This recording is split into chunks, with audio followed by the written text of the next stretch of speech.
السلام علیکم ورحمۃ اللہ وبرکاتہ۔ الحمد للہ رب العالمین والعاقبۃ للمتقین والصلاة والسلام علی اشرف الانبیاء والمرسلین نبینا محمد وعلی آلہ وصحبہ اجمعین وبعد۔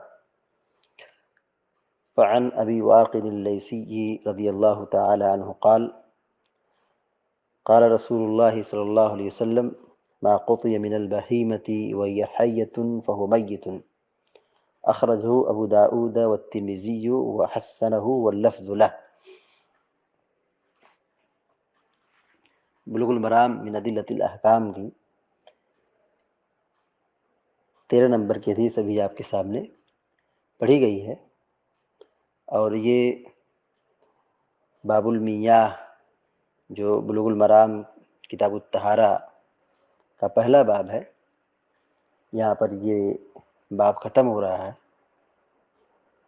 پہلے باب کے اندر 13 حدیثیں تھیں، تو آج کے درس میں آخری حدیث پڑھی جا رہی ہے۔ راوی حدیث حضرت ابو واقد اللیثی رضی اللہ تعالیٰ عنہ ہے۔ ابو واقد اللیثی، ابو واقد دیکھ رہے ہیں، یہ کنیت ہے، ان کا اصل نام تھا حارث بن عوف، حارث بن عوف۔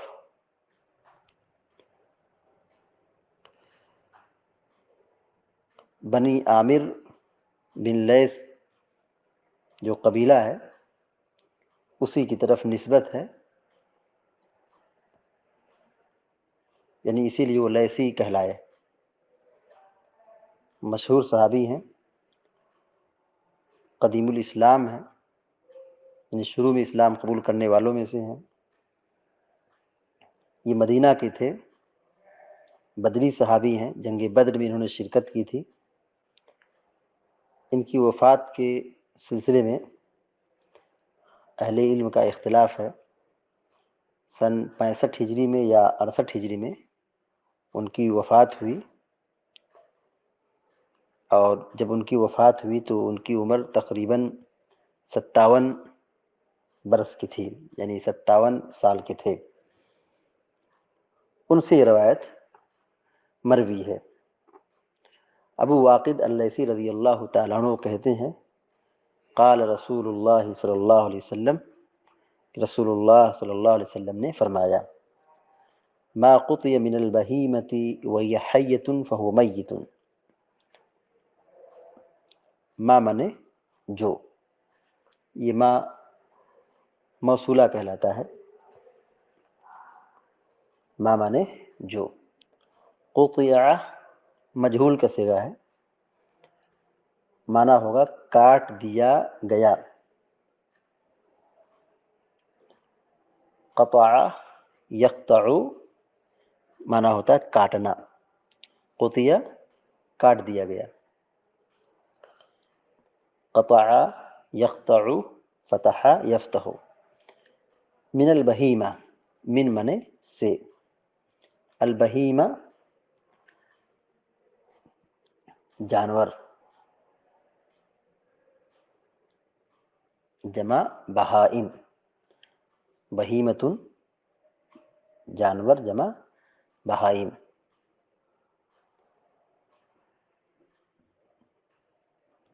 وہی حیۃ،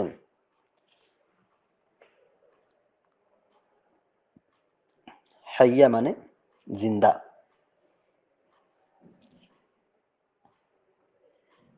حیۃ منے زندہ۔ فہو میت، میت منے مردہ۔ اخرجہ ابو داؤد والترمذی وحسنہ، حسن یحسن تحسین، باب تفعیل سے اس کا معنی ہوگا حسن قرار دینا، یعنی حدیث کے کچھ درجات ہوتے ہیں، اعلیٰ درجہ صحیح کا ہے، صحیح کے بعد حسن کا ہے۔ واللفظ لہ، اور حدیث کے اندر جو الفاظ یہاں استعمال ہوئے ہیں وہ امام ترمذی کے ہیں، یعنی یہاں پہ جو ما قطع من البہیمۃ وہی حیۃ فہو میت، اس لفظ کے ساتھ حدیث جامع ترمذی کی ہے۔ ما قطع من البہیمہ، پیارے نبی علیہ الصلوۃ والسلام نے فرمایا ما قطع من البہیمہ، جو چوپائے میں سے کاٹ لیا گیا ہو، یعنی جانور ہے، زندہ ہے، اور اس کو ذبح نہ کرتے ہوئے ضرورت بھر گوشت جانور کے جسم سے نکال لیا گیا ہو، کاٹ لیا گیا ہو۔ جیسے اونٹ ہے، اس کی کوہان کاٹ لی گئی ہو، یا پیر کے اوپر جو گوشت ہوتا ہے بھرا ہوا اس کو نکال لیا گیا ہو، یا جسم کے کسی بھی حصے سے زندہ جانور کا گوشت نکال لیا گیا ہو یا کاٹ لیا گیا ہو، یہ چیز کیا ہے؟ جائز اور درست نہیں ہے۔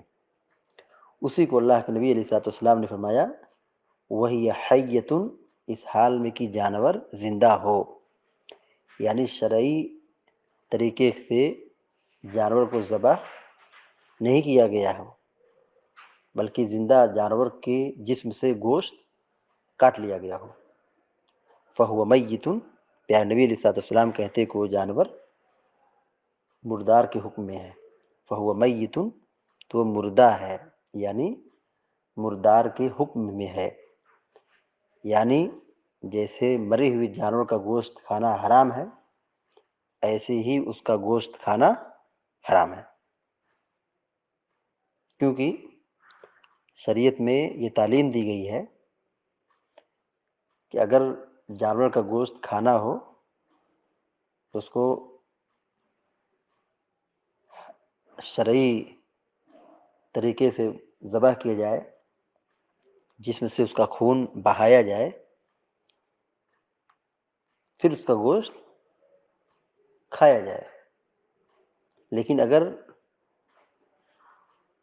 حلال کیے بغیر زندہ جانور کے جسم سے گوشت کاٹ لیا جائے اور اس کو کھانے کی کوشش کی جائے تو یہ چیز شرعاً جائز اور درست نہیں ہے، کیونکہ وہ مردار کے حکم میں ہے، اور شریعت نے اس پر روک لگائی ہے، کیونکہ یہ جانوروں کے ساتھ شدید قسم کا ظلم ہے۔ کیونکہ جب تک جانور زندہ رہے گا، اس کے جسم میں جان ہوگی، تب تک وہ اس زخم کو جھیلے گا اور تکلیف برداشت کرے گا۔ جانور کا گوشت اگر کھانا ہے، اسے حلال کیا جائے، اس کو ذبح کیا جائے، اس کے جسم سے خون بہایا جائے اور پھر کھایا جائے۔ لیکن اگر جانور کے کسی حصے کو کاٹ کر کے نکال لیا جائے اور کھایا جائے، یہ چیز جائز اور درست نہیں ہے۔ زمانہ جاہلیت میں یہ برائی عام تھی کہ وہ ضرورت بھر جانور کے جسم سے گوشت نکال لیتے تھے اور جانور کو زندہ تڑپتا ہوا چھوڑ دیتے تھے۔ نبی کریم صلی اللہ علیہ وسلم رحمت بن کر کے آئے تھے، وہ رحمت سب کے لیے تھے، حتیٰ کہ جانوروں کے لیے بھی آپ رحمت بن کر کے آئے تھے۔ جانوروں کے لیے زندگی اور تحفظ عطا کیا آپ صلی اللہ علیہ وسلم نے، کہا ما قطع من البہیمہ، جو جانور میں سے گوشت نکال لیا جائے، کاٹ لیا جائے، وہی حیۃ، اس حال میں کہ جانور زندہ ہو، فہو میت، تو وہ مردار ہے، یعنی جو گوشت کاٹ لیا گیا ہے وہ حصہ مردار کے حکم میں ہے، یعنی جیسے مرا ہوا جانور کھانا حرام ہے، ایسے ہی زندہ جانور کا گوشت اگر نکال لیا جائے تو وہ گوشت نکالا ہوا بھی حرام ہے، ناجائز ہے، مردار ہے۔ اخرجہ ابو داؤد، امام ابو داؤد رحمہ اللہ نے اس حدیث کو ذکر کیا ہے، والترمذی، امام ترمذی نے بھی اس حدیث کو بیان کیا ہے، وحسنہ، اور اس کو حسن قرار دیا ہے، یعنی صحیح سے کم درجہ ہے، لیکن حسن روایت بھی صحیح کی طرح ہے، یعنی اس پر بھی عمل ہوگا، وہ بھی حدیث کا حصہ ہے، حدیث ہے، بس دونوں کے اندر جو مرتبہ ہے، پہلا مرتبہ صحیح حدیث کا ہے، صحیح حدیث کے بعد حسن کا درجہ ہے۔ واللفظ لہ، اور امام ترمذی کے یہ الفاظ ہیں، یعنی امام ترمذی رحمہ اللہ نے جو لفظ استعمال کیا ہے وہ یہی ما قطع من البہیمہ وہی حیۃ فہو میت۔ اس حدیث سے جو بات معلوم ہوئی، نمبر 1، زندہ جانور میں سے کچھ حصہ کاٹ کر کھانا حرام ہے، زندہ جانور میں سے کچھ حصہ کاٹ کر کھانا یہ شرعاً حرام اور ناجائز ہے۔ نمبر 2، جانور حلال کرنے کے لیے شرعی طریقے سے ذبح کرنا ضروری ہے، یہ جانور کب حلال ہوگا؟ جب اس کو شرعی طریقے سے ذبح کیا گیا ہو، یعنی جس میں سے اس کا خون بہایا گیا ہو، بسم اللہ کہہ کر کے چھری چلائی گئی ہو، ذبح کیا گیا ہو، تب یہ جانور کا گوشت کیا ہوگا؟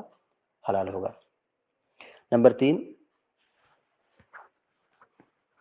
جانور کو اذیت پہنچانا، تکلیف دینا اسلام میں حرام ہے، جانور کو بھی ستانا اسلام میں حرام ہے۔ ایسا نہیں کہ یہ جانور ہے، اس کو مارا جائے، کاٹا جائے، ستایا جائے، یہ تو جانور ہے، اسلام یہ جائز نہیں کہ کسی جانور کو تکلیف پہنچایا جائے۔ نمبر 4، مردار حرام ہے، مردار حرام ہے، یعنی مری ہوئی چیز نہیں کھا سکتے ہیں، یعنی جو جانور مر جائے اس کو کھایا نہیں جا سکتا ہے، وہ حرام ہے۔ صرف مچھلی اور ٹڈی یہ 2 جانور ہیں جن کو مردار کھایا جا سکتا ہے، کھا سکتے ہیں، اس کے علاوہ کوئی بھی جانور یا کوئی بھی چیز مری ہوئی نہیں کھا سکتے ہیں، ہماری شریعت میں حرام ہے۔ حرمت علیکم المیتہ، قرآن میں اللہ تعالیٰ نے فرمایا کہ تم پر مردار حرام کر دیا گیا ہے۔ نمبر 5،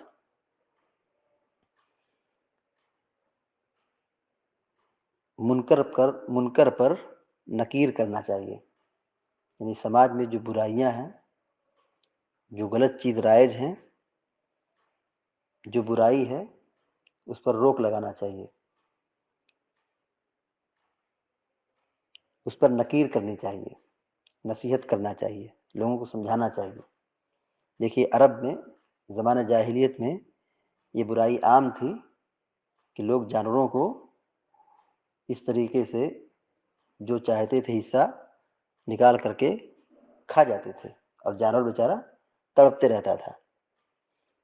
جاہلیت کی اس بری روش کو اللہ کے نبی علیہ الصلوۃ والسلام نے صرف اس ایک لفظ کے ذریعے سے ختم کر دیا، ما قطع من البہیمہ وہی حیۃ فہو میت، کہ زندہ جانور میں سے کچھ بھی کاٹ کر کے کھایا جائے تو وہ مردار کے حکم ہے، یعنی اس کا کھانا حرام ہے۔ نمبر 6، جانور ذبح کر کے اس کا گوشت کھانا یہ جانور پر ظلم نہیں ہے، جانور ذبح کر کے اس کا گوشت کھانا یہ ظلم نہیں ہے، جانور پر ظلم نہیں ہے، ظلم یہ ہے کہ اس کو زندگی کی حالت میں کچھ حصہ کاٹ کے کھایا جائے، یہ حرام ہے، جانور ذبح کرنا حرام نہیں ہے۔ یہاں پر کتاب الطہارہ کا پہلا باب، باب المیاں، یہ پہلا باب ختم ہو رہا ہے، اور اس باب کے اندر یہ حدیث ذکر کی جا رہی ہے۔ مناسبت کیا ہے؟ مناسبت یہ ہے کہ اگر پانی وغیرہ میں ایسے جانور داخل ہو جاتے ہیں تو پانی کیا ہوگا؟ ناپاک ہو جائے گا، یعنی کٹا ہوا جانور پانی میں داخل ہو جائے تو ظاہر ہے اس کا زخم ہے، اس کا خون ہے، تو اس کے ذریعے سے پانی نجس ہو جائے گا، اسی لیے اس حدیث کو یہاں پر امام ابن حجر رحمہ اللہ نے ذکر کیا ہے، جبکہ یہ روایت کہاں ہونی چاہیے؟ جانور کے ذبح کرنے کے باب میں ہونا چاہیے، یا کھانے پینے کی باب میں ہونا چاہیے، لیکن یہاں پر پانی کے مسئلے میں اس حدیث کو ذکر کیا گیا ہے، یہی مطابقت ہے۔ اللہ رب العالمین سے دعا ہے اللہ تعالی ہم سب کو علم نافع عطا فرمائے اور عمل صالح کی توفیق عطا فرمائے، آمین یا رب العالمین۔ وصلی اللہ علی نبینا محمد وعلی آلہ وصحبہ اجمعین۔ السلام علیکم ورحمۃ اللہ وبرکاتہ۔